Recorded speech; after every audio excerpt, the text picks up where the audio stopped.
कि जाट को मारे जाट या मारे करतार, तो करतार कोई मारने दो, आपस में मत लड़ो। लोग अपने दुख से दुखी नहीं है, दूसरे के सुख से दुखी हैं।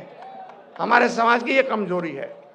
इसको जब तक दूर नहीं करोगे आप, जब तक हमारा समाज आगे नहीं बढ़ेगा।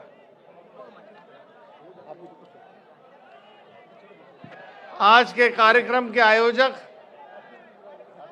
हम सभी के बुजुर्ग, राजस्थान जाट महासभा के अध्यक्ष माननीय राजा राम जी मील साहब, उपस्थित टिकैत साहब, सम्मानित मंच विजय पूनिया साहब, सभी विधायकगण, दूर दराज से पधारी सभी सरदारी,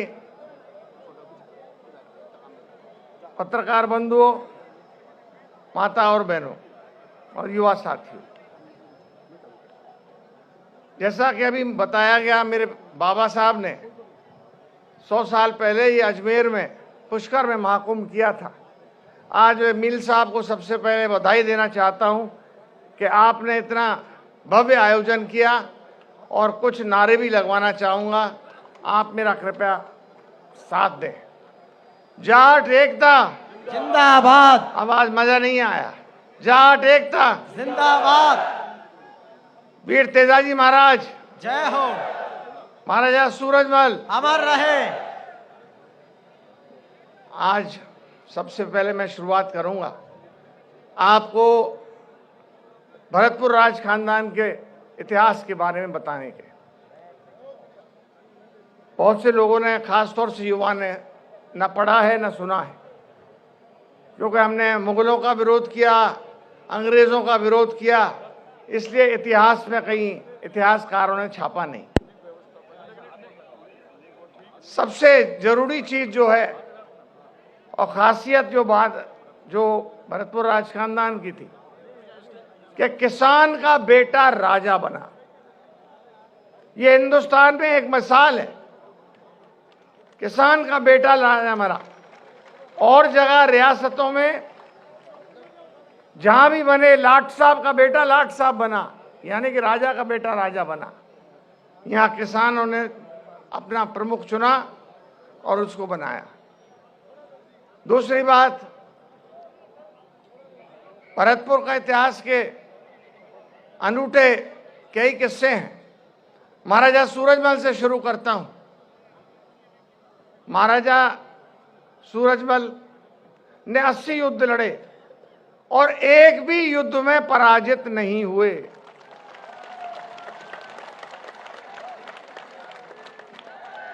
जिस पे आगरा से, फतेहपुर सीकरी से हम लोगों को लुटेरा कहा जाता है, भरतपुर के जाटों को, और लोग कहते हैं, लेकिन जो मुगल कारवां निकलते थे उनको से हम सब सामान छीन लेते थे। छीनने में और लूटने में बहुत फर्क है। जबरदस्ती तलवार की नोक पर छीनते थे, तलवार की नोक पर उपलब्ध करते थे। तो अहमद शाह अब्दाली ने उनको बुलाया और उनसे संधि करने का, उनको एक चिट्ठी लिखी। पहले तो धमकी भरी हुई। अरे जरा शांति से सुन ले भाई साहब। उन्होंने एक चिट्ठी लिखी, कृपया शांति बनाए रखें। जब कुम्हेर राजधानी थी, उसके बाद डीग हुई और लास्ट में भरतपुर हुई। पत्र लिखा कि मैं सूरजमल, तुम अपनी हद पार कर रहे हो, मैं तुमको आके तुमको खत्म कर दूंगा और तुम्हारी पूरी रियासत को खत्म कर दूंगा। महाराजा सूरजमल ने जवाब दिया, माननीय कौन नटवर सिंह जी तो पूर्व विदेश राज्य मंत्री रहे, उनकी किताब पढ़ें आप, और भी इतिहासकारों की किताब पढ़ें। उन्होंने जवाब बड़ा अच्छा दिया, यूं जहांपना आप हिंदुस्तान के बादशाह हैं, अगर आप मुझ जैसे गरीब किसान को पराजित कर देंगे तो कोई बड़ी बात नहीं, लेकिन अगर ईश्वर की कृपा उल्टी हुई गिरिराज जी की और मैंने आपको पराजित कर दिया तो उसका क्या परिणाम होगा। इसी बात पर अहमद शाह अब्दाली ने उनको न्योता दिया कि आप मुझसे आकर मिलिए, और उनको पहले थे केवल राजा सूरजमल, उनको कहा आप हमारे एरिया में दखलंदाजी ना दें, हम आपके एरिया में दखलंदाजी ना देंगे, और उनसे संधि करी और उनका महाराजा ब्रजेंद्र सवाई का टाइटल दिलाया, जो हिंदुस्तान में और किसी के पास नहीं है। सवाई के टाइटल राजस्थान में 3 पे हैं, पूर्व अलवर रियासत, पूर्व भरतपुर रियासत और पूर्व जयपुर रियासत, लेकिन महाराजा ब्रजेंद्र सवाई का किसी पे नहीं है। ब्रजेंद्र यानी ब्रिज के राजा। तो ये तो कुछ इतिहास की बातें थी। और हमारे यहाँ एक चीज और हुई है, पूरे वंश में कहीं भी और राजवंशों में गोद लिए गए, हमारे यहाँ डायरेक्ट लाइन चढ़ी आ रही है। 14वीं पीढ़ी आपके सामने खड़ी है। मैं अब थोड़ा समाज के बारे में बात कर लूं। दारा सिंह जी साहब जब राष्ट्रीय अध्यक्ष थे, उससे पहले 8 साल मैं भारतीय जाट महासभा, अखिल जाट महासभा का राष्ट्रीय अध्यक्ष रहा हूं, और मैंने जगह जगह टूर किए, और उसमें मैंने उस समय जो हमारे समाज में कुरीतियां थी उनके बारे में चर्चा की। और ये मैं खुले रूप से कह देना चाहूँगा कि सबसे ज़्यादा अगर वहाँ जैसे दहेज प्रथा है या मृत्यु बोझ है, अगर इन चीज़ों पर ध्यान दिया तो वो हरियाणा की जनता ने दिया। हमारे यहाँ तो अभी भी चलता है, लेकिन इसमें अपन को सुधार करना पड़ेगा। यहाँ टिकैत साहब विराजे हैं। जब मंडल आयोग लागू हो रहा था तो आपके स्वर्गीय पिताजी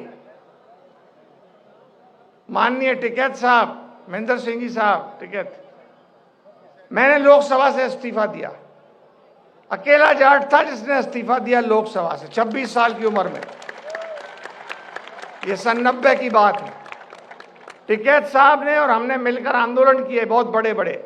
आपने सिसौली में मीटिंग भी कराई, इसमें 1.5 लाख से ऊपर आदमी थे, और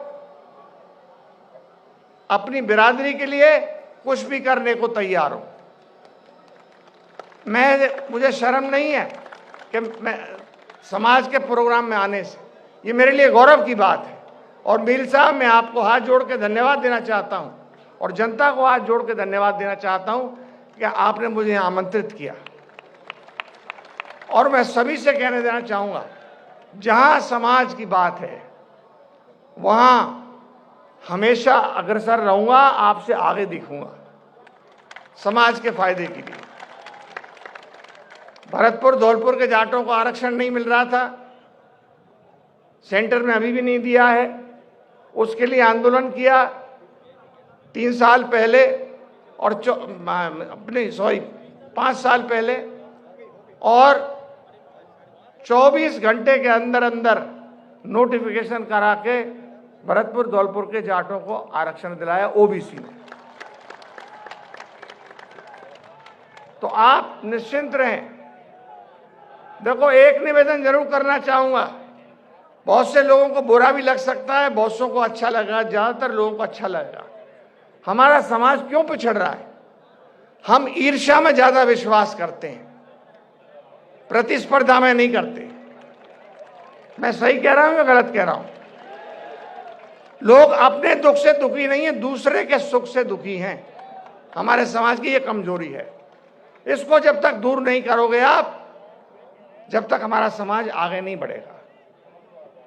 और समाज की एकता रखो, और सब तरह की शक्ति लाओ, राजनीतिक शक्ति लाओ, सामाजिक शक्ति लाओ, एकत्रित हो और जागृति लाएं। आपने इतना प्यार दिया, सम्मान दिया, इतने प्यार से सुना, उसके लिए बहुत बहुत धन्यवाद। और एक चीज और कहना चाहूंगा, हमारी तरफ कहावत है भरतपुर में कि जाट को मारे जाट या मारे करतार। तो करतार कोई मारने दो, आपस में मत लड़ो। बहुत बहुत धन्यवाद। राम राम साहब।